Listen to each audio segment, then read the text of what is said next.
Morning. Don't know where you are, but where I am. It's early, the world's still stretching, the coffee's hot, and the signals are already coming in. Let's take a look before the day starts making demands. This is Signal Check with Adrian North. Monday morning, July 20th. The world's barely awake, but somewhere, someone's already been inside your network. The alerts didn't wait for sunrise. Neither should we. Let's run through what moved overnight. SonicWall just had one of those weeks you don't want to have. A previously unknown threat actor, and when they say previously unknown, that's never comforting, exploited zero-day vulnerabilities in their secure mobile access VPN appliances. Before disclosure, before patches, before anyone knew to look, we're talking root access on enterprise VPN gateways. The kind of access that doesn't just peek, it owns. The vulnerabilities are disclosed now, patches exist, but here's the thing. These actors were already inside while the rest of us were still assuming the perimeter held. If you're running SonicWall SMA 1000 series appliances, this isn't a get to it eventually patch. This one's already being exploited in the wild. 7-zip, the little compression tool that could. Millions of installs, trustworthy, boring even. Except version 26.02 just patched a remote code execution flaw that let attackers hide malicious code inside compressed archives.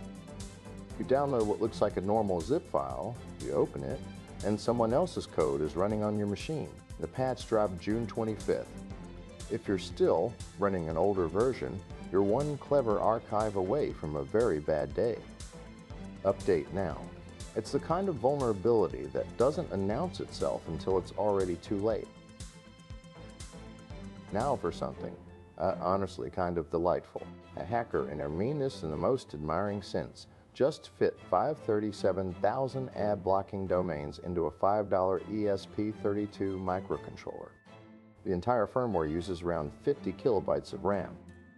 50, and it can answer blocked lookups in 10 milliseconds. Think about that. If I had the time and malware, that's a nice commercial solution so easily. Every has to go for break into out. It's one of those projects that reminds you sometimes the best solutions aren't the most expensive ones. Sometimes they're just clever. This is what happens when someone decides the problem isn't about budget. It's about elegance.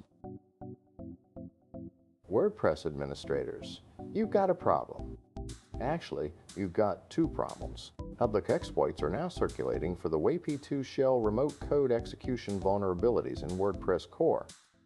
Not a plugin, not a theme. Core. The foundation. These aren't theoretical anymore. The exploits are public. That means every script kiddie with a scanner in an afternoon can now try their luck against unpatched WordPress sites.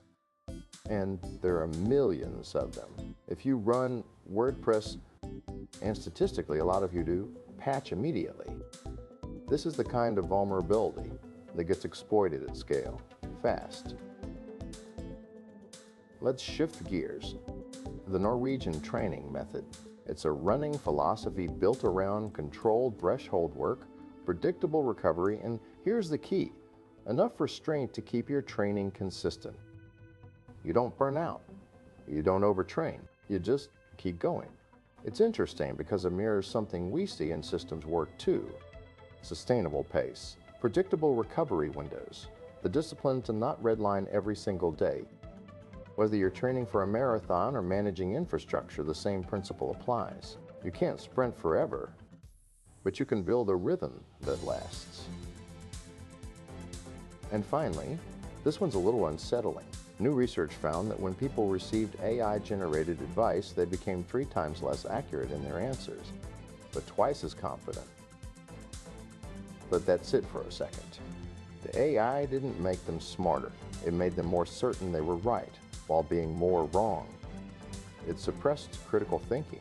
It replaced doubt, which is actually useful, with unfounded confidence. We're in this moment where AI tools are everywhere, and they sound so authoritative. But sounding confident and being correct are not the same thing. And if these tools are making us stop questioning, stop verifying, that's not augmentation, that's atrophy. Something to think about the next time you ask a chatbot for an answer and it gives you one without hesitation. That's Signal Check for today. Close the tabs, step outside. The day's waiting. We'll talk again next time.